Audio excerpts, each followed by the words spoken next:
మామ కొత్త బండి కొనాలిరా, మంచిగా మైలేజ్ ఇచ్చేది ఏముందో చూడు. నీ నెలకు 3000 పోయాలి, 2 నెలలకు సర్వీసింగ్ ఇవ్వాలి. బండి నడుపుడు కంటే దీని ఖర్చే ఎక్కువ అవుతుంది పో. వీటి మీద ఎక్కువ దూరం తిరగలేంరా. నడిమిట్లేమన్నా తక్లివైతే నూక్కపోవాల్సిందే. ఇగో బండ్ల ముచ్చటెళ్తే గిట్లనే ఉంటది. కొత్త బండి కోసం 4-5 షోరూమ్లు తిరిగి ఫైనాన్స్ పెట్టి ఏదోటి తీసుకుంటారు.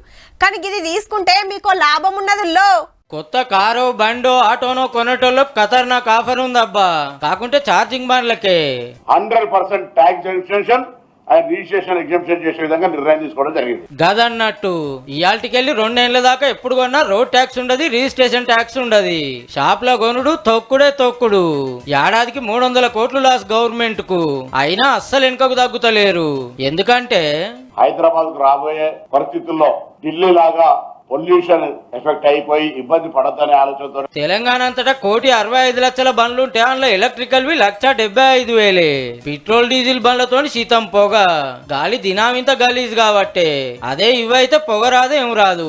ఫోన్ కు ఛార్జింగ్ పెట్టినట్టే బండికి పెడితే చాలు, రయ్యను ఉరుకుతూనే ఉండొచ్చు ఒడిసేదాకా.